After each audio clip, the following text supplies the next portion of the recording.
It's 4 o'clock on a Monday. You know what that means, don't you? It's time for another exciting episode of Taxi TV Live. Woohoo! This week, starring special guest star Mr. Bobby Borg, and we're going to talk about blowing up your fan base, but I'm curious if Bobby's even back on the phone or not. Bobby, are you there?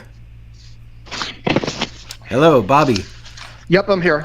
Oh, that's good, because the show started about 30 seconds ago. Hey, okay. Okay. All right, we're live on the air. All right. Okay, so hello, everybody. Let me get the chat room open. There's everybody there. I've got Bobby in my thing. Of course, we're having technical difficulties, which happens every single time I want to bring a guest in, so we're bringing Bobby in on the phone today, which is cool because he's got a larger-than-life voice, and we'll hear him just fine. Let me tell you a very short version of who Bobby is. His resume is much longer, but I want to give you the short version. Bobby's been working successfully in the music business for over 40 years as a major label, independent and DIY recording/touring artist. He's the author of 8 books. Hey, Bobby. Yes. Bobby, whatever you're moving around, I can hear really clearly. The author of 8 books about the music industry, and as a professor of top at top music industry programs at major universities. His mission is to help musicians turn their passion for music into more successful business. Not to mention the fact that Bobby was also the drummer in the band Warrant and was a valued member of Taxi's A&R team for like 10 or 15 years. So welcome once again, Mr. Bobby Borg. Hey, thanks for having me, Michael. It's a pleasure to be on the show. Thank you. Great to have you, as always. So, blowing up, it sounds like you're moving furniture over there. Sorry, there's a couple little distractions here and there. Sorry about that. Okay. Anyway, blowing up your fan base. It's got to be hyperbole or exaggeration, I'm guessing, and I think you're going to give us 32 different tips today, but is it possible to just like press a button or click a button or pay somebody $1,000 and blow up your fan base? Bobby? Hello? Bobby? Okay, hang on. Sorry about that. Can you hear me? Yeah. Okay, sorry about that. Yep. Yeah, sorry, there's going to be a couple little distractions in the background. I apologize for that. No, there is no magic buttons to blow up, unfortunately, or to press that you can blow up your fan base. Yeah. Can you hear me okay, or? Yeah, I can hear you fine.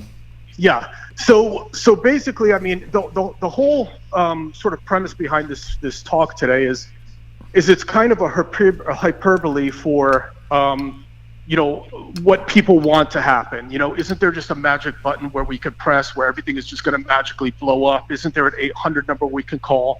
Isn't there some magic trick that someone has that they're not sharing with me, so that I can magically blow up? There's got to be a secret out there that someone else knows about. Right. So really, the premise behind this is really like, hey, you know what, you guys, let's investigate what it really takes. And behind all the hype, and behind all the thumbnail videos we see with the guys with the open mouth, giving the thumbs up, like, hey, blow up your fan base fast in 50 days and all that stuff. Beyond all that, like, what really is there? Because it really boils down to some basic things when you really look at it. And it's the same thing for all of us. It's the same thing for me. It's the same thing for you. It's the same thing for our guests today. And I think when we realize that, we can just sort of be more at peace with all this and just do what we got to do. So I think that's what we should talk about today. Works for me. I'm always amazed at how, and maybe you'll touch on this later in one of the 32 bullets, but people that will go out and spend $10,000, $20,000, $30,000 to record an album and then don't set aside even $50 for marketing, any form of marketing. And then they think that they're just going to put out this record, and as if by magic, one person's going to hear about it, or two people, or five people, their friends, their family, and they're going to tell everybody they know and spend all their time and go out of their way to go viral with this thing, and it's just going to take off. That happens about once every 10 years and only by an act of God, I'm convinced. Am I crazy that things go viral on their own exceedingly rarely? Well, definitely we do hear of things, and the one or two people or three people or 10 people that we hear about, we amplify and we look at those as the examples. We say, hey, look at Little Nas X. He sat in his bedroom or his sister's bedroom and wrote a song that blew up, and look at him. So I could do it too. It's always that exception that sort of fuels our fire. But it really is, when you look at the stats. I mean, it's still, even in this day of bedroom artists, it's still very rare. So I think it's kind of like sitting around waiting to win the lottery is not really a strategy. I agree, and that's about probably the same odds as winning the lottery. Exactly, absolutely. And it breaks my heart because I actually, maybe 20 times in my life, I've purchased a lottery ticket, and I know I'm basically lighting a match to the money, but it breaks my heart when I go to the gas station and I see people that are probably blue collar. Well, I can tell they're painters and laborers. I can tell by how they're dressed, and they go in there and buy a 6-pack or 2 of beer and buy lottery tickets, and I'm thinking, do they not know the odds? I guess there's always hope and one can dream. It's not like I've never purchased them myself, but they've got to know that the odds are like 1 in 25 million or something ridiculous, yet they still do it. So I guess it's not surprising that people hope that their song will be the one, or their career will be the one thing that blows up. Yeah, and like as you and me both say, hope is not a strategy. Right. I don't think there's anything wrong with with buying a $1 lotto ticket or something like that. But just as long as that's not your only strategy, you know what I mean? Like it's not, as long as you're saying, boom, this is going to be it. I just know it. And you're one step away from poverty. I mean, there's nothing wrong with, put a feeler out there. Why not? But definitely don't put all your eggs in that basket. There's so much more to this. But you're so right, Michael. People go off and they spend a lot of time making a record, and then they just kind of slap it out there, and then they get disappointed when it's not successful. They spend $20,000 to make it.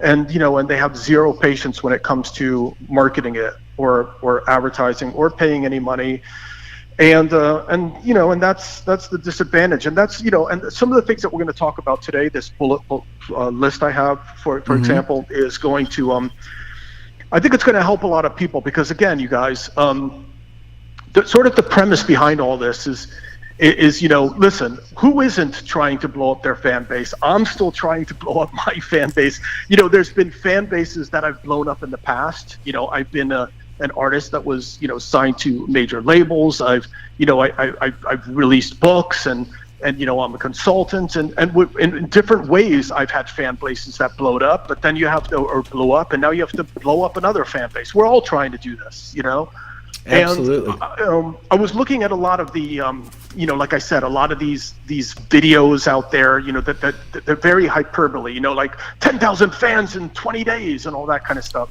And I'm just going, let's tear apart. I'm gonna watch 50 of these things, and I'm gonna see what these guys have to say. Now, of course, I have a background in marketing. I have a master's degree from USC in marketing, and I've spent several decades doing it myself and doing it for my clients. So I was like, let's see what these guys have to say. And the funny thing about it is there is no special sauce. There is one 800 number. It all boils down to the same things. And in this lecture today, or this talk today, I'm just going to tell you, here is the repeated things that were constantly said, over and over again, between all these different videos, between all these different experts. And I think, again, when we hear them, it's going to help us sort of go, you know what? Let's just roll up our sleeves and let's just do what we got to do. And that's going to be some work. So hopefully you guys are prepared for some work. Yeah, people look. Nobody really wants to work, but if you want something, if you want the end result badly enough, the work doesn't feel like work. So maybe people need to examine how badly they really want things to blow up. But that's maybe a discussion for another day. So let's go with number 1 on your list. It says vision. Tell us all about vision. Okay, and Michael, if you don't mind, you made such an amazing point right now that if you don't mind, I just want to tackle real quick, and then I'm going to hit vision. So basically, you are so right. People, a lot of times people don't have in other words, a lot of times people feel that they can't put in the work. Like, for example, they work a full-time job, they have another career, they have a family that they have to attend to. So a lot of them sometimes feel that, well, I don't have the time to do it. I don't have the time. I'm not 20 years old anymore. I can't, or 18 or 17, and I can't live at home while my parents make me food and I just go after my career 24/7. So, a lot of people feel sort of like desperate. I have an hour a day or 20 minutes a day. Like, can't you guys just listen to my song and place it in a big film? I mean, it's like, it's good. Can't you see that, Yep. So I think that's where we get like some of the problems. Sometimes people have like these big hurdles that they have to jump, and then as a result they get a little, there's a feeling of like, well, God, what do? I don't want it to be heard. I only have an hour to deal with this stuff, or 20 minutes to deal with this stuff. So it becomes a little bit of problematic. But again, there's no magic sauces. So let's just go ahead and look at number 1 then, which is vision. Does that sound good? Lay it on me. Okay. So ultimately, I mean, one of the things that I found that were repeatedly said overall is that obviously you have to have, for your own personal self, you have to have a clear idea about where it is that you're going, because when you're clear about where it is going, it's easier to map out a direction to get there. So a lot of us sometimes just think, well, I want to make it, but what exactly does that mean? What are we trying to do? What films are we trying to get into? What directors are we trying to hook up with? What music supervisors do we need to know? The clearer you are about where it is you're going, the easier it is to map out a direction to get there. Now looking at it from another perspective, from your fans' perspective, when fans see that you truly have something that you stand for, that you believe in. This is a solid artist that is doing this because they really care about making a change, that they're really passionate about some sort of cause. Fans tend to get more on board with those artists than sort of the fly-by-night people that are just jumping on, going, click on my link, play me, right. I want to get famous fast so that I can, have this great life.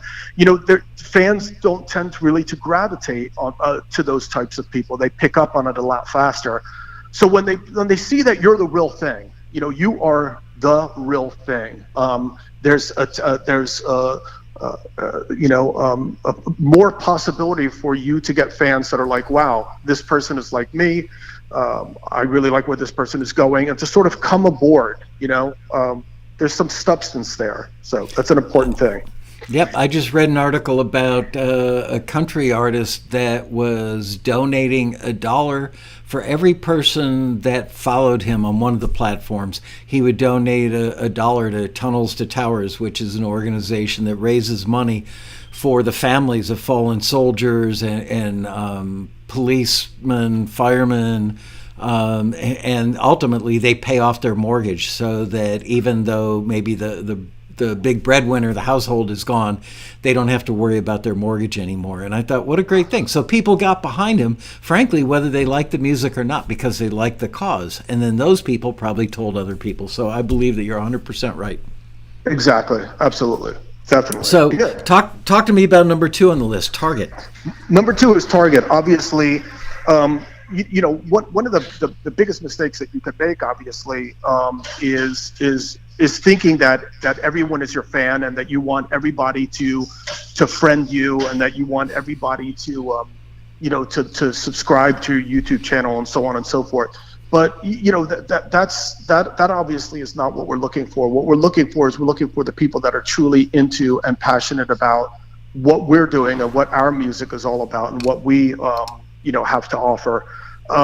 Simply because it's like trying to sell bread to somebody that doesn't eat bread. It just doesn't make any sense at all. And as simple as a concept of this sounds, a lot of times people, do make this mistake. You could just look at it in their messaging. Their messaging is all wrong. Who are you trying to appeal to? It's all over the map. So having a clear idea about who it is that you're trying to target, what kind of language they speak, what's their tone of voice, what are they looking for, is just going to help you to serve your customers and your fans that much better. That's great. And what about competition? Because, we'd all like to believe that we're the only one out there doing it. So do you recommend looking at competition to learn from them or to find ways to crush them? So basically, there's two things that we can do here. We can learn from our competition, and we can also position ourselves against the competition. So, a lot of times when we're looking at trying to blow up our fan base, we're trying to find the special sauce. So why don't we look at some of the other people that are in our realm, that are doing something maybe in our realm or similar to what we're doing, and just investigate what are they doing? How often are they posting? What are they posting? What are they saying? What kind of hashtags are they using? Are they including any kind of links? What are their call to actions? All of this stuff is ammunition for learning. I mean, literally, go on anyone that's successful and just look at what they're doing and try to copy some of the same things that they're doing, number one. Number two, try to figure out what they're not doing so that you can position yourself and within your own strengths against the competition, so there's something that's also standing out that's unique about you. Because obviously you don't want to just piggyback, against somebody else. You want to try to find out some of the things that they're not doing that maybe you are strong at, and then you want to also push those things as well. So this is almost like a no-brainer, Michael. Like really, literally, like if you're trying to get on blogs and you're like, I have no idea like what blogs I should get on. Go to any of your competitors' websites, and they're going to tell you what blogs they're on. They're going to tell you who's written about them. They're going to post the different, links to the articles of the different editors and things that have written about them. And right there, you already have your blog list of people that you can also approach as well, and that you can actually reach out to. And potentially, they'll be interested in writing about you too as well.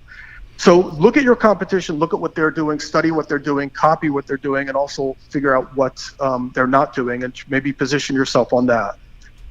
One of our viewers, Edmund Red, asked a question I think a lot of people probably have, so I'm going to jump in here for a second. His question is, as a music composer looking for production music libraries, publishers, or music soups, how do you target them? Probably 50%, maybe even 75% of our viewers aren't that interested in being a rock and roll star so much as they are scoring a film or getting their stuff into production music libraries, ultimately in TV shows and movies. Any good ideas on how they could make them the target? Or they are the target, how do they get to them? Sorry.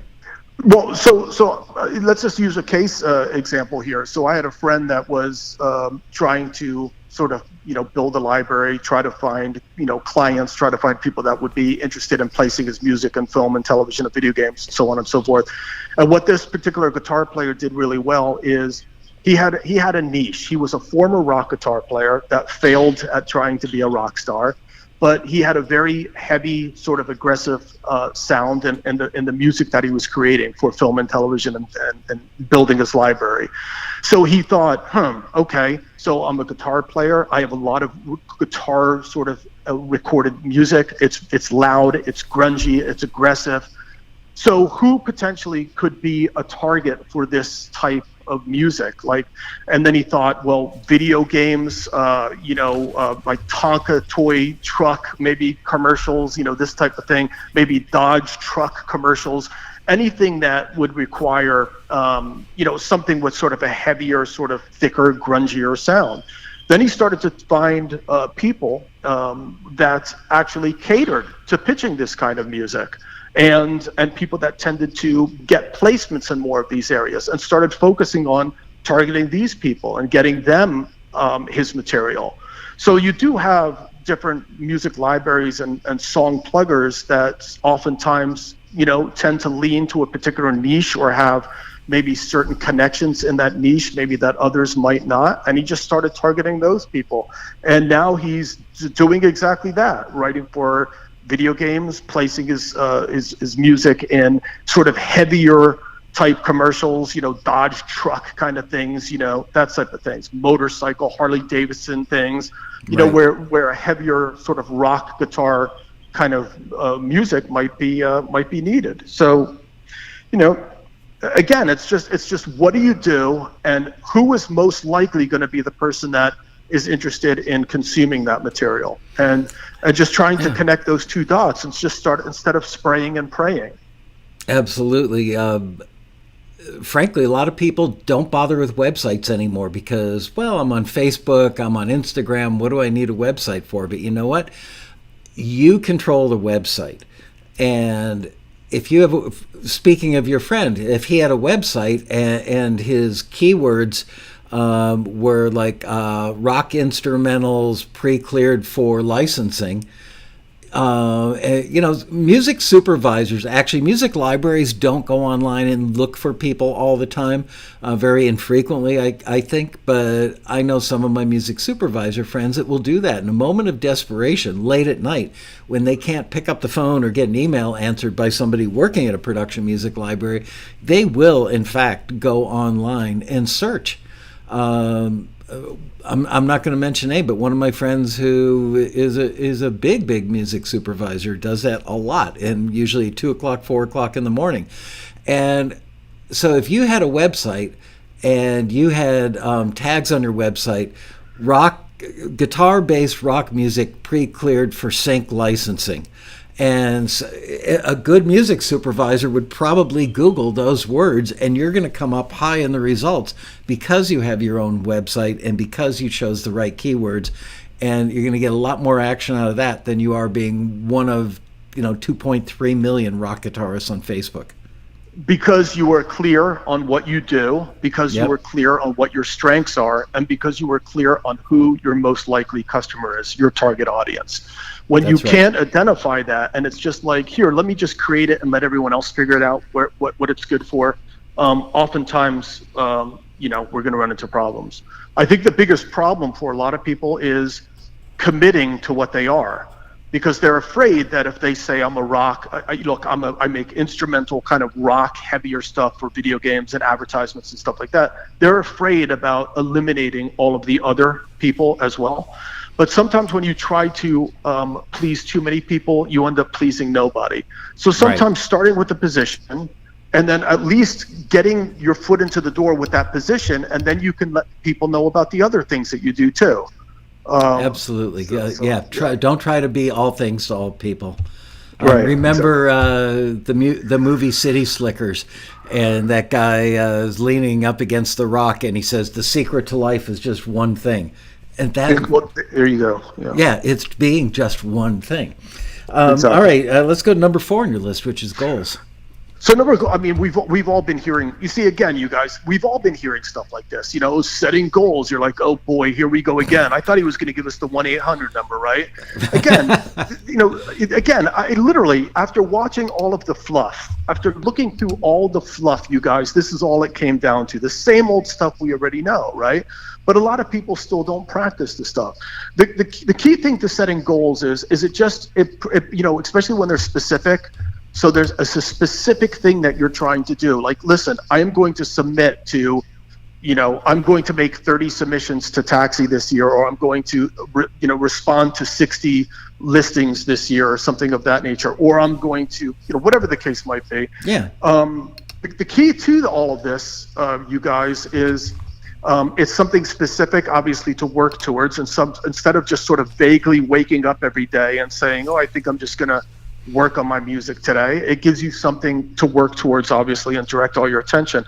But secondly, when you have SMART goals, which are specific and measurable as well, you have something to measure whether or not you're successful. And when you measure it, you can manage it. In other words, it's going to slap you in the face and say, wait a minute, I was supposed to submit, at least, 10 times by this date, and I haven't even submitted once. It's just going to slap you in the face, and it's going to check you, and it's going to say, hey, we need to wake up and we need Yeah. to get our stuff together, so to speak. So it's kind of like, being on a diet and getting on a scale every morning. The scale is the key to measuring. You get on, you're like, wait a minute, I'm gaining, I'm not losing, and you can fix it immediately. So the key of having goals is that it directs you, and it also helps to check yourself to see whether or not it's working, and you can immediately adjust and make a change if it's not. Not 2 years later going, oh, I guess this music thing isn't working out for me. It immediately grabs you and says, we need to make a change. So goals, I mean, this is like the ABCs of success in business, right? You have to have Absolutely. direction. In the early days of Taxi, I used to write a Post-it note. Whatever my goal was for the day, I would write it on a Post-it note and stick it right on the bathroom mirror, so I had to look it in the eye, so to speak, every morning when I went in there to brush my teeth. There you go. And then there were days that I missed it because I didn't brush my teeth until 4 in the afternoon because I was working so hard on Taxi. Some of you guys said, did I miss number 3? Yeah, you did miss number 3. It was competition. We talked about looking at what your competition is doing and emulating that. So now we're moving on to number 5, which is the brand. And this one confuses people. They don't really understand what a brand is, how to create a brand, what makes them a brand, what their brand is. Clarify all that stuff if you Yeah, all of this, I mean, of course, could be a class in itself, but essentially, a brand is the image that your fan or the customer has of you in their mind. So whether or not you do anything or not, somebody is going to have an immediate perception of you and what you do. And if you want to control in any way that perception, then you need to think really clearly about the identity that you're putting forth. And that identity is literally in everything. It's the words you use, it's the pictures you use, it's the colors you use. Absolutely, it's everything. It's everything. Yep. So when you look at your Instagram, when you look at your Facebook, when you look at your YouTube, when you look at the way you present yourself at a convention, when you look at the way you dress, when you look at your name, when you look at the name of your company. When you look at all of this stuff, it all projects a message in the minds of the consumer. And the idea here is you might not get it right. People are entitled to perceive things as they will. So and people will perceive things differently based on their culture and a whole lot of other things. So we need to make sure to be as clear and consistent as we possibly can to help them go, oh, this is what you do. And a lot of people are not really sort of cognizant of that. They just sort of put themselves out there and they hope people will figure out what they do. So you have to really kind of think about this clearly. And they don't listen to the people who love them the most, which can help them formulate what their brand is. I've read this in many of the marketing books that I've read, which is you can try all day to determine what your brand is, but you'll be better served by listening to your most loyal customers because they will tell you what your brand is. And I think there's a lot of truth. All right, let's move on to... And real quick, Michael, because this is such a huge one, you guys, you might wonder, I don't know what my brand is. You, as Michael pointed out, you have to, oftentimes you're right. You don't know what you are. You don't know what your strengths are. You don't know what works about you. And one of the best ways to do this is to ask for feedback. And again, one of the great things also, and I'm Michael, I am saying this on my own free will. One of the things I always thought was great about Taxi was it's not about just getting your music placed. It's about hearing what professionals are saying about your songs that you might not even realize yourself, Right. And this is important because the more and more you hear the same things over again, the more you could go, aha, people are saying I have really good melodies. Maybe that could be, part of what I do or part of my brand. So it's really, yes, you're absolutely right. And you have to listen to what people are saying. It's funny, if I may digress for about 45 seconds. This morning I was reading a marketing book because that's what I try to read for an hour every morning before I come to work. I do it while I'm having my coffee.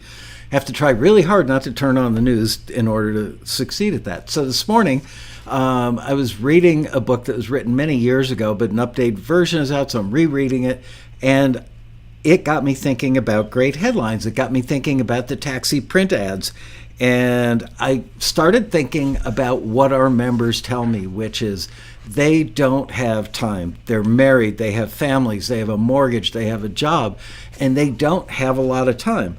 So I know that they'd rather concentrate on their music than on the business side of things. So I came up with a headline this morning, first draft of the ad. You guys are seeing it long before the rest of the world. We do the legwork so you can pitch your best work. There you go. It's not a branding issue so much, but when you think about, if you just listen to what people tell you, and what I've heard from our members is time is a rare commodity for them. So how can we help them deal with their careers because of the fact that they don't have much time? So there you go. We do the legwork Exactly. so you can pitch your best work. Yeah, all right. I mean, and that speaks to your audience, because that's the majority, or a good majority of your audience. So you're speaking to them. So you know that's important. So taxi is your ride or your vehicle, potentially to meeting your goals. Yeah, absolutely. I remember the tagline I had for the company in the very, very beginning, like day number one, was Taxi, the computer vehicle for the music industry, because we were an online company on AOL when they only had 100,000 members. And I was too early, and people in the industry at labels are going, computer vehicle, does that mean you guys deliver computers? What? So I had to change it to the world's leading independent A&R company, because nobody was doing independent A&R when I started the company. So there you go. All right, let's move on to number 6, which is content. Talk to me about content, please. So, I mean, just content. Listen, part of promotion, obviously, and building a fan base is putting out content, obviously. And, it's crazy because, I go on so many people's Instagrams, when I'm speaking with a client or a student, and I'm just looking at their content, and it's just like, what are you doing? It's just like, pictures of, the selfie of you eating your piece of pizza, or you walking your dog or something. It's not thoughtful. It doesn't sort of point to any direction or have any purpose. It's just sort of random. Now, when you're really, really successful and, you're John Lennon, then people probably want to see pictures of you walking your dog. But typically speaking, be cautious of what you're putting out and the material that you're putting out, and whether or not it's of quality, and think about also creating content that is native to certain platforms. So for example, when you post on Facebook, Facebook does not enjoy a link to your YouTube video as much as it would you embedding the YouTube video into Facebook. Because again, Facebook and all these different platforms want to keep you on the platform, not take you away from the platform. So the algorithms are going to tend to favor content that is more driven for that platform. So think about the content, think about the quality of the content, think about whether or not it's native for that platform, and try to create content for that platform. I'm so glad you said that. After I wrote the full-page first draft of the print ad, I'm holding up now the shorter version, which is the Instagram version of it, which is the ad boiled down to a single sentence. Taxi gives you 1,200 real opportunities a year to get your music in TV shows, feature films, records, commercials, and movie trailers, all for less than you spend on your daily coffee. So that way I took 176 words and boiled it down to 24, because that's what that platform likes for content. Exactly. All right. Let's go on. Ooh, this next one. Don't oversell. Yeah, so this is obviously, an important one. There's a tendency, obviously, that everything you post, you don't have a lot of time. So, if you're gonna post, you want something to happen. So a lot of times, what a tendency for a lot of people to do is just kind of go in for the right hook right away. Let me knock them out right away. Hey, click on my link. Hey, my record is done. Click here to check it out. Hey, you guys, I'm doing this. Check it out. Check it out. Check it out. Check it out. It's all about check it out. Go to my Spotify stream, et cetera, et cetera. And the idea is that generally people, don't like to be sold or don't like to be told to do something. So the tendency should probably be what's called sort of jab, jab, jab, hook, like kind of like a boxer. The boxer isn't throwing every punch to knock the person out. It's just kind of playing a little bit, playing a little bit, playing a little, hey, kind of planting the seed, and then maybe you can throw in the sort of the punch. Otherwise, people just think you're just one big sales machine, me.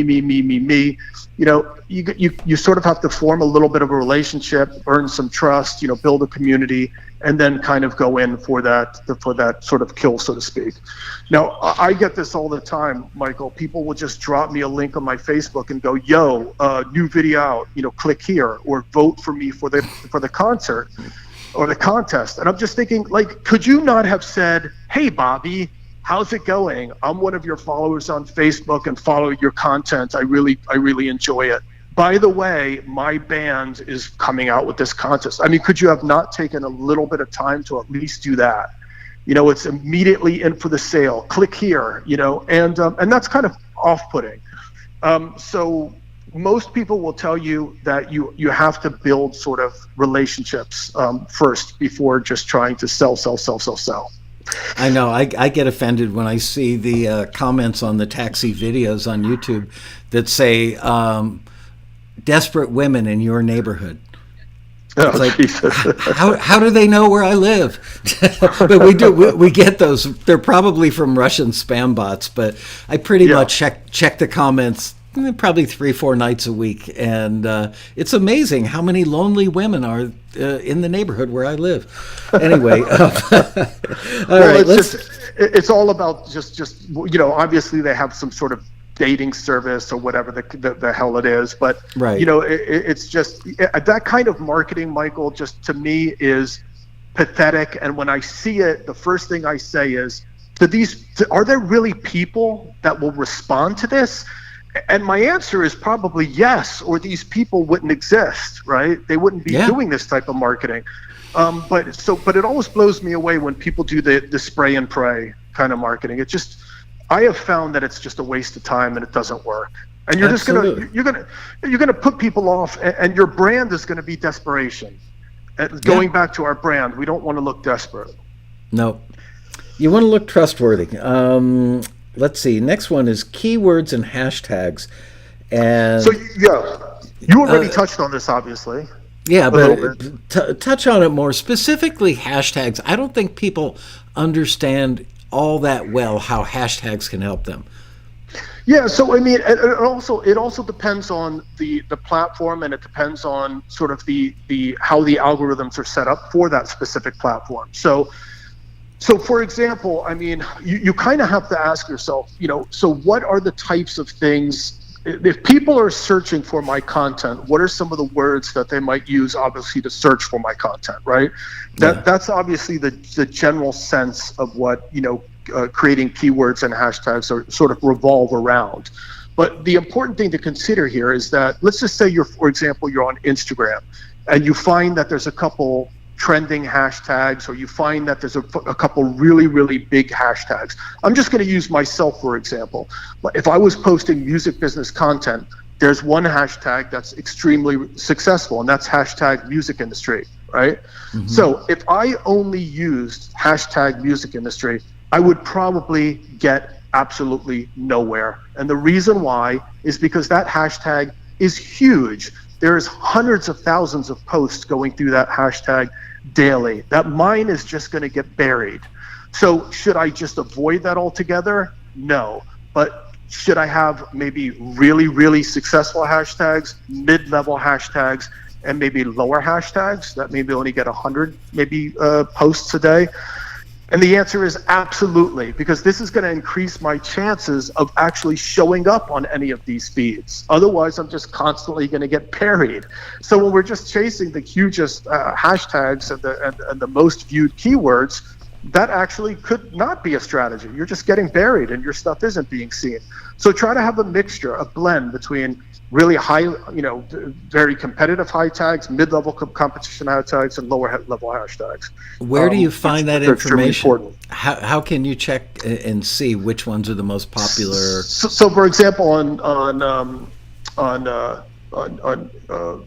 let's just say we'll take Instagram for example. If I type in hashtag music industry, it will tell me sort of the number of posts per day that are put or included in that hashtag. So it will tell me, sort of how competitive that hashtag is. There's also tools for YouTube that you can use. Let's just say, for example, there's a tool called TubeBuddy. That's a YouTube-friendly tool that you can use. So let's just say Michael is, you put up posts every week. If you were titling, let's just say, for example, one of your videos, and you're titling it, it will tell you, like, do you based on your YouTube channel, do you have a chance at at sort of rising to the top of the pack when people are searching for, let's just say, interview on blowing up, your fan base or something with Bobby Borg. Is that even going to be seen? Is that too competitive? Maybe there's another way that you can word it, like music promotion for indie artists, and then maybe that is a less competitive way to kind of go in on the same angle. So you kind of have to be thoughtful about this, because otherwise, if you're just using hashtags and keywords that potentially are just getting buried on the sites, it's not really solving anything. It's not doing anything. So, but it is important to be mindful about this and to use hashtags and keywords, obviously. When you go to Google and you search, let's say you search taxi music, down at the bottom of the page, you'll see a bunch of other suggestions from them on related searches. It's a really good idea to write down those related searches and then make sure that you include content on your website that has those phrases in there, and tags anywhere you can use them, because that way you will get picked up. They're basically showing you the path. All you have to do is be smart enough to use it. Well, also, if you start typing into Google, it actually completes the search for you. Right. Because it's showing you people are searching for this. So you can just kind of, they'll complete the sentence for you. So, for example, music supervisors looking for, and Google will probably fill it in for you. Or lonely women in my, and it types in neighborhood automatically. There you go. Oh, man. Okay, consistency. This is a tough one. People get little spurts of energy and work on something. How do you stay consistent? Well, actually, that's a point in itself. But you're talking about the other consistency, about the same thing everywhere. Well, let's talk about consistency first, and then of course we'll also touch on how to keep consistent as well. So First of all, consistency is a pain in the butt, because if you listen to the the YouTube strategists, or you listen to the Instagram strategists, it's insane. You have to do one Instagram story a day. You have to do one IGDT a day. You need to do at least 2 or 3 posts a day. Who the hell? You have to do a story a day. Who can keep up with all of this? Really. And a lot of times people don't have jobs, by the way, you guys, just so you know that. A lot of these big influencers, they don't have jobs. Their job is Instagram. If you didn't know that, yes, and then we'll talk about that later. But, I think that the idea here is, it goes back to one of the other earlier points, is you have to set goals. And you have to just say, look, I don't have time to do this as much as I can, but I am just going to try to form a consistent schedule. I'm going to make sure to do one story on Instagram a day, because it's easy. You hold up your phone, you press record, and you can easily, in 1 minute, do a quick story and add some graphics to it or whatever and post it. That doesn't take that long. But maybe you can say, I'm going to make sure to do, maybe at least, make a number on it, 4 posts a week, or I'm going to respond to all my followers, at least once a day. Just have to set goals that are reasonable for you, and then just stick with them. And then just every morning, just say, okay, this is what I said I'm going to do, and once I do it, just be done with it, and don't be stressing out about it. But there has to be some form of consistency, because if you, like Michael, as you said, if you're on Instagram for 2 days or 3 days, and then you just blow it off for a week and a half or 2 weeks, and you come back, it's just it's sort of, again, the algorithms, the robots are trying to figure out your behavior to pump out content to people that are going to be interested in it, or going to keep them on the platform. That's essentially what it's all about. So if you're gone all the time and you come back and then you're gone, you got to do this consistently. You got to be on a consistent schedule. You know, Taxi TV runs every week, and we know it's going to be there, and people can depend on it. And you know, you're feeding the algorithm, so to speak. If all of a sudden you just appeared for 3 months, that's not a good thing. So. I see it if we miss a week, or I slow down on doing quarantini happy hours because I'm working on the road rally and I need that time back. I literally will see it in our numbers reflected on YouTube. On the flip side of that is I've been doing Taxi TV for many, many, many years. It was pretty much ahead of the pack on that.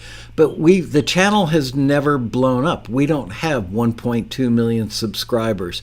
I'm sure that we could probably improve how we're tickling the tentacles of the algorithm. I don't know. It's tough, man. I've got to say. Most people would say consistency is important. Most people would even, probably most, YouTube strategists would say, one of the things about what you do is yes, it's music business, but you have a really, really wide array of guests that talk about a lot of different things. Right. And oftentimes a lot of people would say if you just do like one thing, then eventually they continue. See, the problem is someone might be fed like this interview today and go, oh, I like that Bobby Borg guy, and I like promotion, so let me listen. And then next week they're going to feed them that person. They're going to say, oh, this person likes Taxi TV, so they're going to feed the video back to this guy, and then they go, ugh, I don't really want to talk about copyright. That's boring for me. And then they don't watch. So the problem is that, there's the algorithms are sort of spitting it out to people that think that they're going to like it, and the person might not be interested in copyright, but might really like promotion. Yeah. So most internet or YouTube strategists will tell you, create a channel that does nothing but promotion. So every time it feeds your video, it's feeding it to someone that liked promotion before, and most likely is going to like promotion again. Right. Music business is just too broad. Absolutely. Yeah, sometimes. Yeah. Let's talk about time. And I don't know if you mean finding the time, using the time wisely, or the time it takes to accomplish the goals. So tell us all about time, Father Time. Well, because a lot of your guests, and like all of us, don't have a lot of time. They have families. You have to go to work. There's only so much time that you can put into, obviously, promoting yourself. So trying to sort of maximize your content. So, for example, I might create a video for YouTube, which fits on the YouTube platform. Then I'll immediately take that and I'll cut it into a 30-second or 1 minute piece that will fit on my Instagram. And then I'll take, even a little bit of a longer piece and put that on into Facebook. And then I'll tweet the link to that same piece of content from let's just say, for example, Twitter.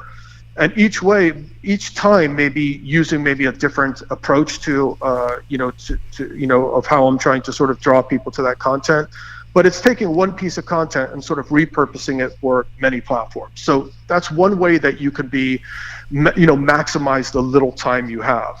Another thing you could do, obviously, is get other people to promote your content as well. So, for example, I have partnerships with many different people, like Music Connection Magazine or Disc Makers.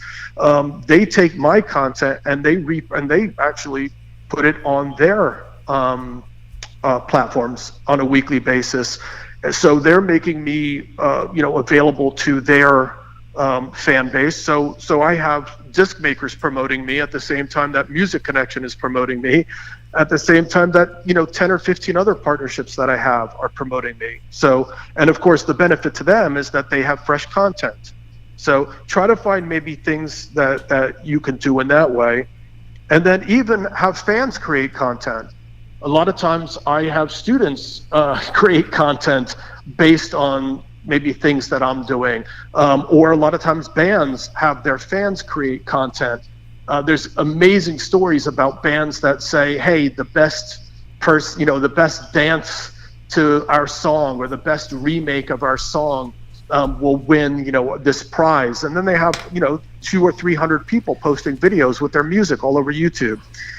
So try to find the best ways to maximize your time, because we don't have a lot of it. None of us do. Speaking of free prizes, I'm going to give away a copy of your book right now, Music Marketing awesome. for the DIY Musician. I'm holding it up, and I'm going to have everybody who'd like to win. And I hate to say you guys outside the U.S.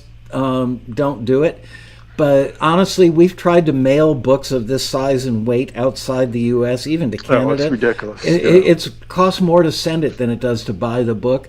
So if we could just get the people in the lower 48, let's say, to type in a +1, Liz will run her finger up and down the list with her eyes shut as tight as she can get them, put her finger on somebody's name, and that person will win. And then she will confirm with you that you, in fact, do live in the lower 48. Oh, look at you early. I didn't even wave the flag yet.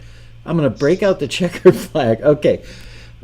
Starting now. 1, 2, 3, go.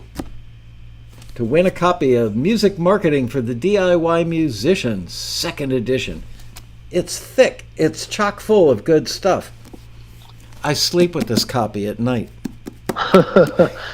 Yeah, there was a lot of love and research that went into creating that book, and I hope it can be of some value to your listeners.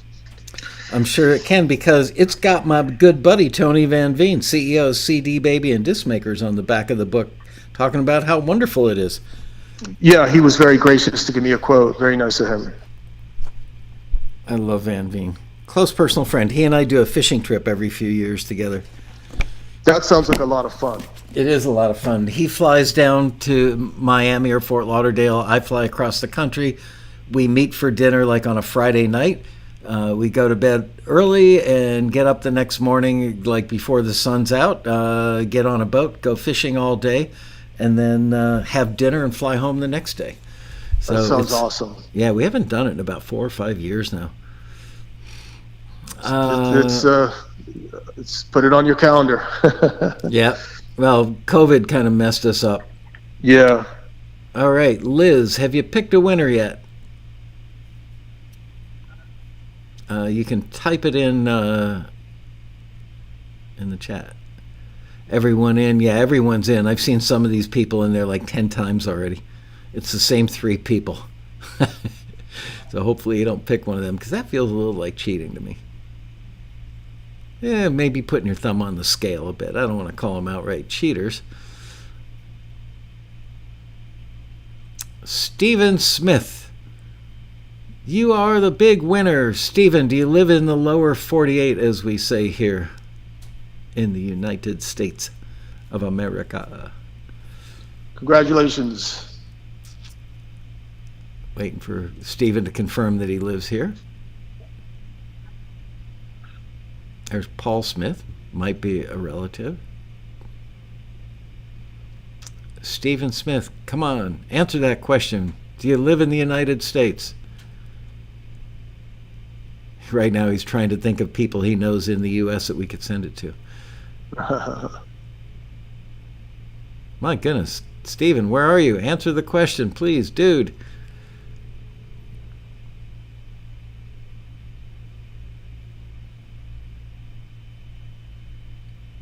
Stephen has gone dark on us now. Uh-oh. Man. That might mean spin again. Might have to. If I don't find out if he lives in the U.S. in the next, 30 seconds. Yeah. Is he still in the chat room? Everybody's going, I live in the United States.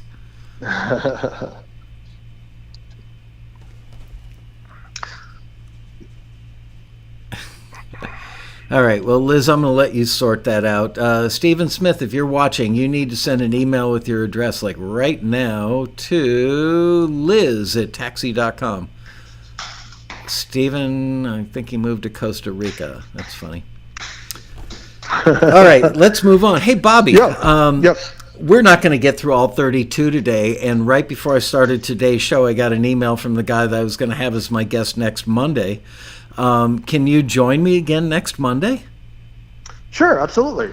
Yeah? Yeah, I'd be right. more than happy to. All right, absolutely. we'll do a follow-up, do a part 2, because I think we'll be lucky. We've got a half an hour left, and we've still got 20 of these to go through. Yeah, all we right. got a long way to go. All right, the next one is engagement. Yeah, so let's talk about engagement real quick. So first of all, real quick, before I go on, I just want to make it real clear to everybody that these are not like the Bobby Borg method of promotion.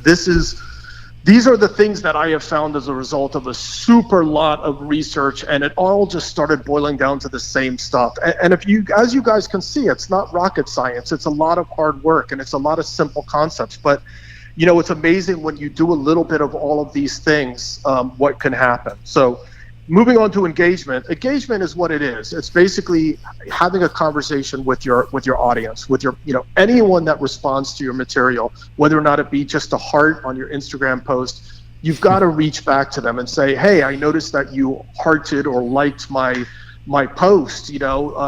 I went to your Instagram feed and I see that you're a musician. You got some really cool music. I love your stuff. You have to try to engage with your audience, because otherwise it's like if you were in a club and someone walks up to you and says hi and you just look at them and don't say anything and walk away, there's nothing that's going to happen after that. So other than maybe get accused of being a stalker. Exactly. So you basically have to, literally every comment on your YouTube video, you need to reach back to them immediately, not 2.5 months later. Every Instagram heart that you get, respond back to them. Every Facebook, thumbs up you get, respond back to them. Hey, I noticed you liked my content. Thank you very much. What do you do? It takes time.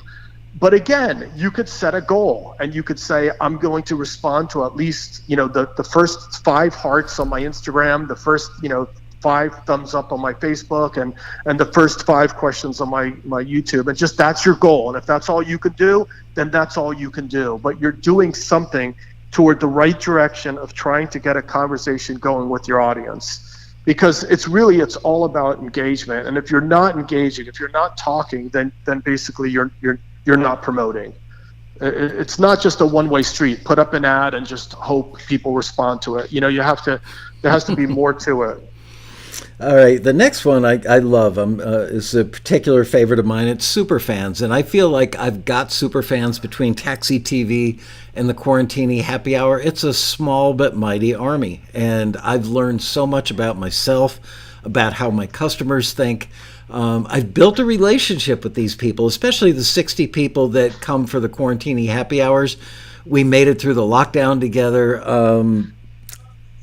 Those are my super fans. I've never really leveraged their fandom. I've never asked them to all converge on somebody who's saying nasty stuff about Taxi or whatever, but I can understand the power of them and I appreciate them. So tell us all about Superfans and how the folks watching today can use them. So Superfans is extremely important. I mean, to this day, it blows me away how I get emails or I get Facebook posts or questions from people that are, are you the same Bobby Borg that I saw play in Pennsylvania back in 1998 or something?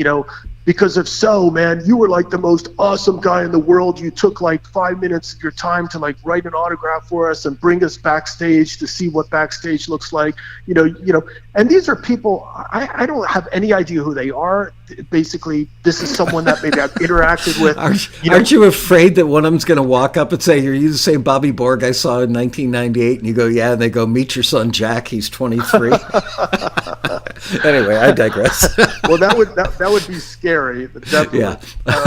But these are people that I haven't talked to in 30 years, but I did something to them that basically touched them in a way that made them feel special, right? Yeah. And I haven't done anything since then, but these people have sort of been an advocate sort of for, Bobby Borg, so to speak. They have nothing but good things to say. And when people have good things to say about you, that spreads and more people hear about that. So just picking one or two, people in your fan base and doing something really extra nice and special for them really can go a long way. It could really build sort of an ambassador for you and for your company. And of course, you're not doing it, you can't do it selfishly, like, here, I'm going to do something nice for you, and then you're going to do good stuff for me, It's just the act of doing it, and what you'll likely get in return is tenfold. So grabbing someone that maybe always likes your posts, or someone that always comments, and maybe sending them something, or getting them backstage to your concert, or inviting them to sort of a special one-on-one Zoom with you and the band or something of that nature. Whatever the case is, writing a song for them, it's their birthday, and you surprise them with a personal birthday song for them or something of that nature. It will definitely change people's lives and the way they see you and think about you, and they'll become ambassadors for many, many years. So a good strategy, and also it's good just to be a good person and do nice things for people as well. So it does feel good. Let's talk about buzz. I read a book years ago called Anatomy of a Buzz, and was fascinated by the subject, so I'm anxious to hear what you've got to say. Absolutely. And I read the book too as well, and obviously an amazing book that everybody else should go read as well. Essentially, people tend to talk about two different things. They tend to talk about things that they really think are amazing and are really special, and they also think tend to talk about things that are really controversial, or things that just really piss them off, or things that they feel are just really bad. So somehow in between, people don't really, it's kind of just people are sort of, passive about it. So consider this and be very careful about what you do, especially in this day and age. But sometimes doing things to shake things up a little bit, believe it or not, sometimes can entice people to start talking. Let's take Tyler the Creator, for example. If you guys are familiar with Tyler the Creator, he creates a very, very controversial video that basically has him eating a cockroach, has him hanging himself at the end of the video. And this thing has billions of streams. I mean, literally. Why? Because it's different, it's shock, it's controversial, it gets people to talk. And this is evident in small ways. Experimenting with my own YouTube channel, I decided to make a thumbnail with a profanity in it. And I was like something to the nature of creating SMART goals, and it was like, quit fucking around, Of course, and would you believe that one got more, hits and attention than a lot of the other previous videos? Just people people tend to respond a little bit to controversy, or they tend to respond to really amazing things. So when you go and see an amazing concert, you tend to talk about it. Right. But it's a little bit more difficult just for me to say, hey, you guys, just go be amazing. So sometimes thinking about ways that you can shake things up a little bit. Just in this day and age, though, be careful, because this could also work against you. You have to be careful about offending people. You have to be careful about pissing off the wrong person. So you got to be really, really gentle with this. Yes, you do. There's so many ways to get yourself in trouble. Advertising. This goes back to spray and pray. If I were to buy an ad for Taxi on NBC during Thursday night primetime, must-see TV if they still even call it that, 99.9% of the audience could care less about Taxi, because they're not musicians trying to make it in one aspect of the industry or another. So advertising, like everything else we're talking about, needs to be targeted. Do you want to elaborate, sir? Absolutely. Well, first of all, just, the concept that, as you pointed out in the very, very beginning, Michael, you'll spend $20,000 on your album and zero on advertising. If you want to, unfortunately, a lot of these platforms are designed to make money. And they get us addicted. Instagram gets us addicted. YouTube gets us addicted. And we're all using their stinking platform, which is for one thing only, is to make them money in advertising. And don't be fooled about it. It's nothing else than that. and we're all the, me included, we're all the suckers that are on these platforms all day long, just helping these people obviously make money in advertising. But it is what it is. In any case, if you advertise, it gives your posts a little bit more hope than just throwing it out there. It pushes you, sort of ahead of the pack a little bit. So just the idea of advertising, maybe a little bit on Instagram, maybe a little bit on Facebook, has been proven to help a lot of people blow up their fan base. But that being said, now this goes back to targeting. If you don't know what you are, you don't know what your strengths are, you don't know what your keywords are, you don't know what someone searching you is going to look for, what kind of words they're going to use, then you're going to waste your money. Just as you said, Michael, if you put out an ad and you don't know who you're targeting, you're going to lose a lot of money. And it takes time to figure out the right words to use and the right demographics to use and geographics to use. But once you figure it out, you can push your ad in front of people that might take notice to what it is that you have to offer. Absolutely. And you can measure this stuff. You're going to talk about measurement lately, so I don't want to get off track and talk about it now. But yeah, you can't just say I'm going to spend $100 on Facebook ads and then not follow what the result is, because if it doesn't work, stop doing it. If it shows some promise, focus and do more of it. And if it shows a lot of promise or a good result, then pour money on it like gasoline on a fire. Exactly. And again, you mentioned this earlier about finding the right headlines, finding the right call to actions, finding the right words to use, the right number of words to use. This is more of a science, but you have to get into this. You have to kind of figure out what to say, when to say it, how to say it, what words to use. And I bet you anything, Michael, over the years you've got better and better at writing ads, just simply because you know what works and what doesn't. Absolutely. Here's how evil I am with advertising, and you can't see this, Bobby, but I'm going to share this with the folks on screen, is when I went out and looked for photos this morning to mock up this new ad idea of mine, I went with this photo. And somebody said to me, but the composition's all wrong. There's nothing going on over here on the left side of this photo. Only 50% of it works. And I said, yeah, but who is 90% of our audience in a particular magazine that I was talking about is 96% male readership. So I chose a photo with a female in the ad who doesn't look like a model. She looks like a legit musician. I have a feeling she is a legit musician. So I went for credibility. I went for the opposite sex to attract male readership.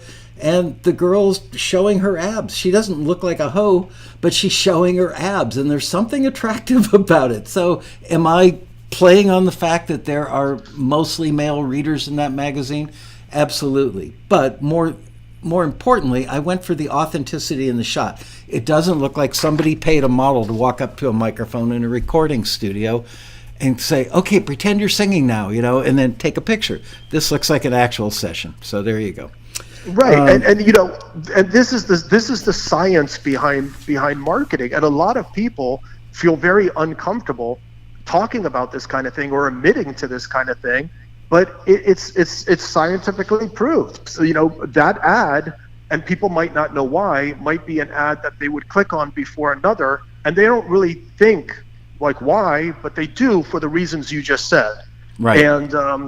And they do that intuitively. So you have to kind of be tuned into this stuff. Now, some of your listeners right now might say, you guys, I'm a freaking musician. Come on, man. I don't sit around like some scientist trying to figure all this stuff out.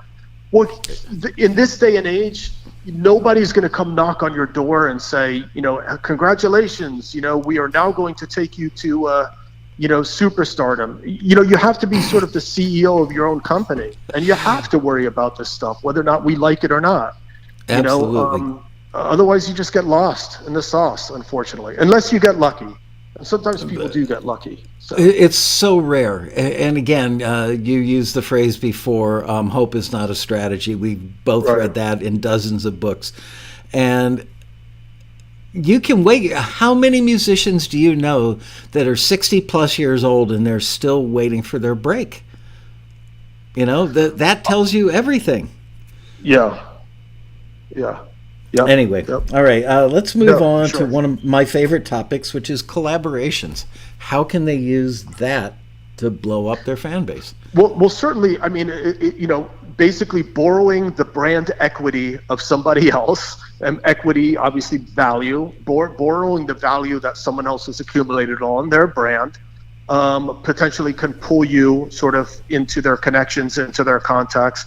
So, for example, if I'm a songwriter trying to get my music to, obviously to music supervisors, wouldn't it make sense for me to find someone that maybe has placed one or two or three or four or five more songs than me, and doing a collaboration with them? Because now that's going to bring me into their realm of contacts and connections. It's a no-brainer, right? Yeah. Here's where people make the mistake, right? Why is that person going to want to work with you? So in other words, you have to think about what you can bring to the table too. What value are you going to bring to that person? So let's reverse it. Let's just say I am the person that is already placing 10, 15 songs, and you're someone that has placed none. And you go, hey, we should do a collaboration, Bobby. I'm like, well, what do you have to offer to this? So you have to be really clear what your value proposition is as well. What can you bring to the table? And do your homework.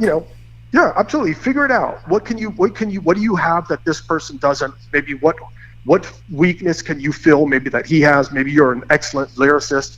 He struggles with lyrics, or she struggles with lyrics. Maybe you could bring that to the table. Maybe you have some context that you can make, this other person, sort of privy to. And then vice versa. It's because one thing I'm realizing is people are always trying to, like, hey, Bobby, how could I hook up with, this, hit songwriter? And I'm going, why is the hit songwriter going to want to write with you? Right. You have to look at it that way. It's so important. Absolutely. We say Taxi has probably fostered more musical collaborations than any other entity on the planet Earth, I would venture to say. And that's because people get to know each other in the chat room. Like right now, during Taxi TV, they get to know each other on our forum. They get to know each other at the road rally. And I do see people at the road rally that will literally walk up to practically every person they see and hand them a business card. Let me know if you want to collaborate. Let me know if you want to collaborate. Let me know if you want to collaborate.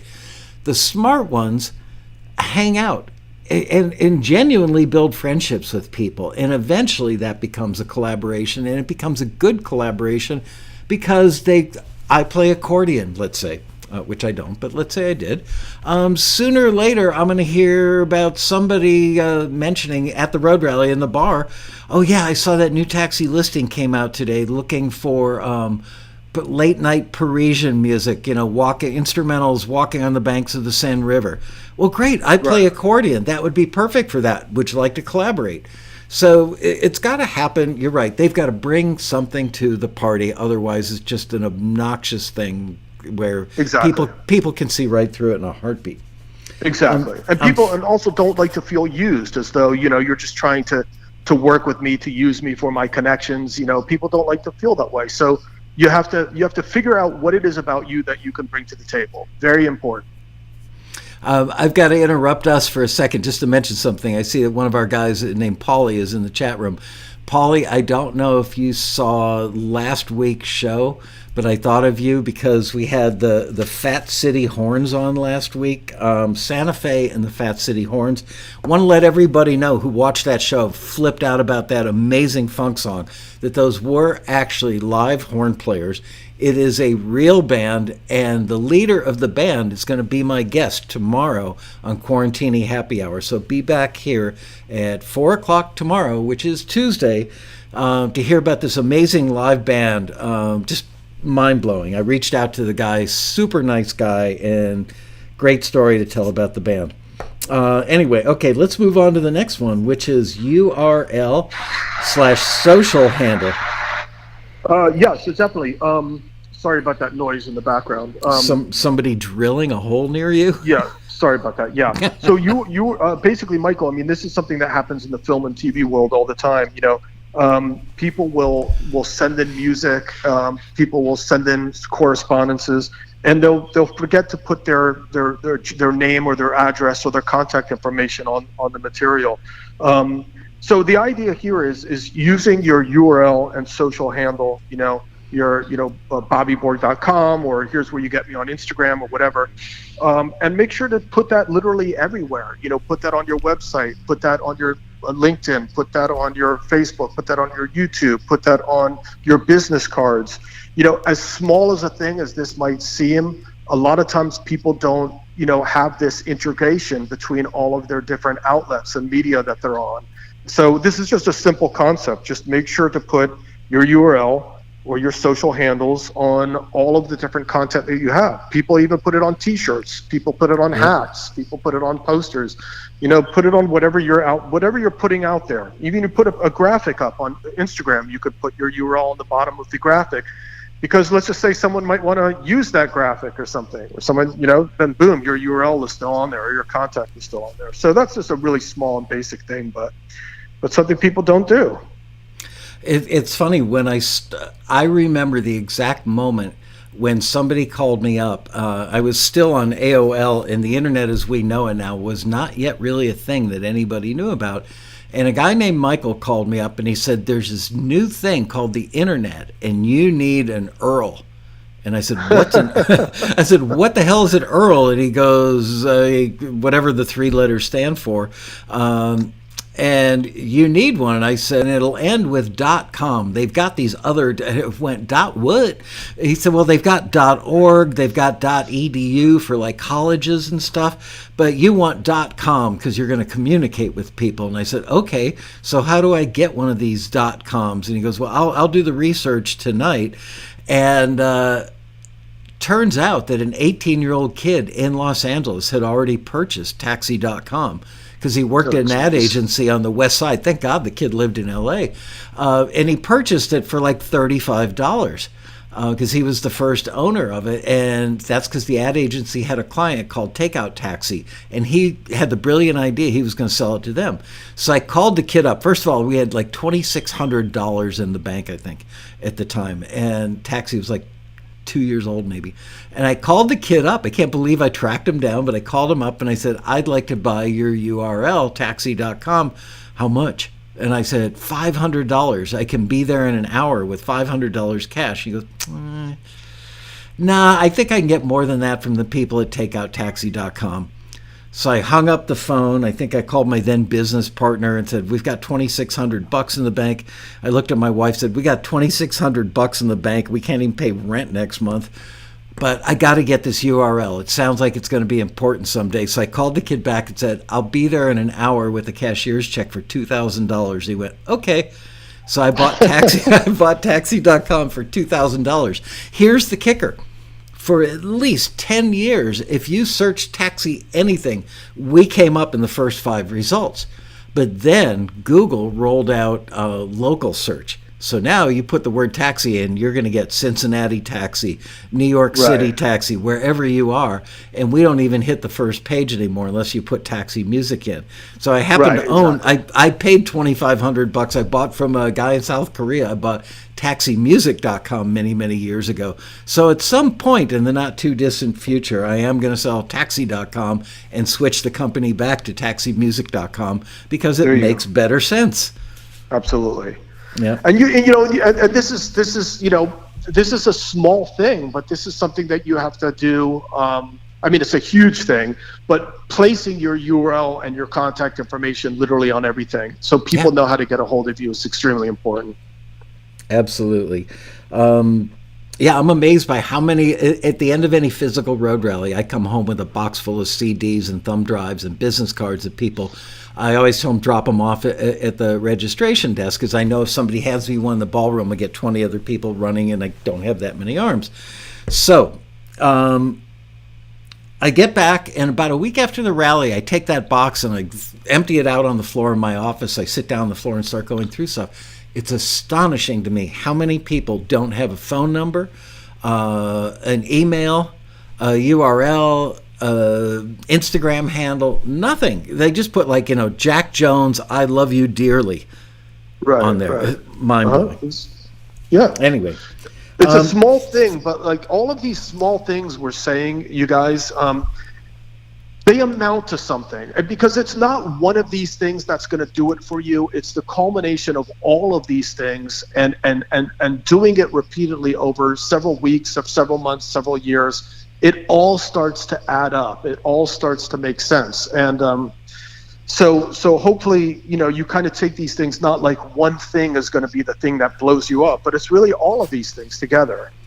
Yeah, and the time thing that we talked about before is important. You have to dedicate as much time to the business side as you do. I'm a little ashamed to say it, but my family has suffered because of my utter commitment to Taxi and its members, and the fact that, this past weekend, I was here for 11 hours on Saturday. Yesterday I stayed home and I worked about 6 hours from home on a Sunday. It's road rally season, so I'm working more hours than usual. But the point is, if you want something badly enough, you find the will and the energy and the focus to work on it. It's that simple. So you really need to evaluate how badly you want it or don't if you're not willing to just bust your ass to get it. Yeah, that is so true, and it's also something so many people don't want to hear. You know what I mean? Because it's like so many people are struggling with this. God, I mean, it's like, where do you find the time? I have kids. I come home, the kids need stuff. My husband or my wife needs stuff. Saturday I've got to cut the lawn. I got to do all this stuff for the house and stuff. It's a lot of people are challenged, and I will have to admit, I purposely don't have those challenges so that I can do the things that I want. That's the choice that I made in my life. So for me to say to somebody that you should spend as much time on your business as I do is not really fair, because basically I can donate all my free time to me. I mean, when I used to practice, 15 hours a day. If you have a family, wife and kids, that might be impossible to stick yourself in a room for 15 hours a day. I spend, days and days and days and hours and weeks and months and years writing books. I've written several books at this point right now. People ask me how, and it's because I don't have anything else to do. I don't have family. I don't have kids. It's just it's the path I chose in my life. So I'm very aware that not all of you are in that same place. Not all of you can donate all of your time to your career, but you have to figure out what you have available, what time you have available, what can you do that is reasonable, and you just need to schedule that out and just do the best you can for what you have. And as Michael just told you, sometimes he does more than he should, to the point where maybe he feels guilty about spending too much time in the office. So these are sacrifices that we all make, and we're all individuals, and so it's all up to you individually of what you can and cannot do. And don't worry about what other people do. Just do what you can do and do it consistently. I think ultimately that's the best strategy you can have. You can actually make a lot of headway by just not wasting time. That's true. Absolutely, too. I mean, I sat down yesterday. I decided to work from home. When I come to the office by myself on a weekend or stay here late at night, there's nothing to distract me, even though the ding of the email box or, something pops up in a news feed and you go look at it. But if I'm really serious, like I was this last Saturday, I turned all that stuff off and I just sat here and focused and got so much work done. And then yesterday I worked from the house and found that, the TV set in the family room was calling my name. And I said, I'll just take a little 10-minute news break at the top of the hour, see what's going on in the world, because I haven't watched the news in like 5 days. I was shocked to find out what was going on in the world, frankly, but I didn't know there were 12,000 people from Haiti under a bridge in, I think, Texas that have come over the border from Mexico. Hold on, they're from Haiti. I thought they came into South Florida by boat, but no, Haitians are now flying into Mexico so that they can come over the border, and there are 12,000 of them amassed under a bridge. Just horrible stuff. I had no idea because I literally haven't watched any news. Anyway, that got me sucked in, and I ended up spending 90 minutes watching the news. So you got to be strong and resist temptation. Don't eat the chocolate cake. Oh no, for sure, man. You can really go down the rabbit hole and waste a lot of time, especially, mindlessly looking at Twitters and stuff for an hour or two. I mean, you really got to like be disciplined and just say, and it goes back, that's why it goes back to all the things we've been talking about. What are my goals? And make sure that they're measurable, because it's going to slap you in your face, just like that note in the mirror that you put when you were starting Taxi. You have to face that note that, hey, did you do this? Right. And if you hold yourself to stuff, then basically you get stuff done. I used to do the same thing. I used to be in bed and say, I said I was going to run today, and I didn't. And I would actually get out of bed, put my running shoes on, and go run at 2 a.m. Wow. Just so that I didn't lose. It's me versus me. And I was just like, I am not going to let that other voice in my head win. So I'm going to go run just to beat the other side of that voice that's trying to not make me do it. So I would hold myself to stuff. So it's also accountability, which isn't on this list, but should be. We have to hold ourselves accountable for what we say we're going to do, and just do it. I mean, it's kind of hard, but yeah. It is hard. Look, if life were easy, everybody would be a gazillionaire living in a 20,000 square foot house. Right, exactly. There are very few people, other than people who inherit wealth, but I have a fair number of well-off friends. I wouldn't say they're super. I've got one super wealthy friend that's worth several $100 million. He worked his ass off for many, many years. Son of a New York City cab driver, and he worked his ass off. But, many of my friends are people that have a 2,000 to 5,000 square foot house, couple of nice cars, send their kids to any college they want to go to. They've all worked really, really, really hard. So anyway, let's pick up again next Monday, same time. We've got 3 minutes to go, and I want to take those 3 minutes and answer a question that Edmund Red has been asking over and over and over in the chat room. So he gets the "I'm your biggest pain in the ass" in a loving way. He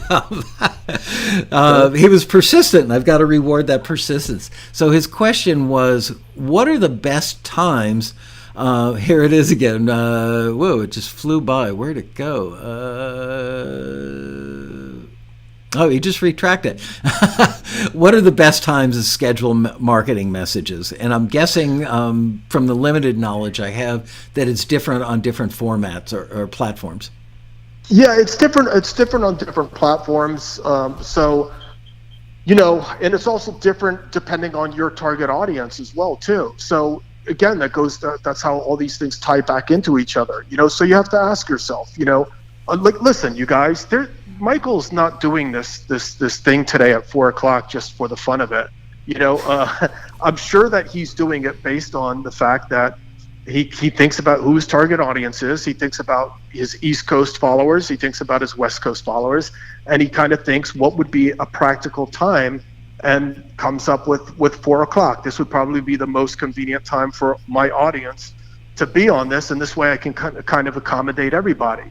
So, right. You kind of look to your audience. I tend to release my YouTube videos around 11:00 on Tuesdays and Fridays, simply because this is the time that a lot of my, let's just say, students and things of that nature are, getting ready for lunch. They're pulling out their phones maybe. This is also the time that YouTube says is the best time to release material as well. So just doing a little research, finding out from the platform itself what are the most congested times to post, is definitely something that you could do. And a lot of times you could even Google this information, and you could say, what is the best time to post on YouTube? And you'll get a Google search result that comes up actually from YouTube itself. So it's not just some random person telling you that it's 11:00. It's actually research from Google itself. So, from YouTube itself. Yeah. We generally send our emails at 55 minutes after the hour. Reason being that I read that probably 5, 6, 7 years ago. Somebody said everybody else sends them out on the hour. So if you'd like to beat the rush, send yours out at like 5:55 a.m. when everybody else is sending at 6 a.m. because they want to hit 9 a.m. in New York and 8 a.m. in Chicago. So we do that, and it's worked pretty well, not to mention the fact that if you're sending a lot of emails, we've got a pretty robust email list here at Taxi. So it takes several minutes for all those, gears to turn and get those emails sent out. So by sending it at 5:55, we're not showing up in people's boxes at 6:10 a.m. We're showing up a little bit before everybody else. All right. Well, we are now at the end of our 90-minute fun time for today. I'm so glad that you can come back next week, Bobby. Also, for those of you who have not read this book, and honestly, I read the first edition. I haven't read the second edition, which is a prettier color, if I remember correctly. Wasn't the old one yellow or it was green? Gold. Like gold, yellowish gold. Yeah. Uh-huh. Right. Much better color, if I do say so myself. And I just know Bobby. He is a nut about doing his research. That's his calling card, if you will. So everything he's learned is, I'm guaranteed, is crammed in this book. This is also about a good quarter of an inch thicker than the last one, I believe. So yeah, there's a lot of sample plans in the back. Yeah, absolutely. Yeah. So let me see, sample plans. A lot of sample marketing plans in the back of the book. A lot more resources. Yeah. Oh, the resources alone. Holy crap. The resources alone look like they're worth the price of the book. Anyway, check it out on Amazon, or you can go to Bobby's website at bobbyborg.com, BOBBYBORG.com, just like his name. Bobby, thank you as always. I will see you right back here next Monday at 4 p.m. Thank you, audience, for hanging with us today. I hope you learned some good stuff. And that's it. Over and out. Bye, Thanks, everybody. Bye-bye.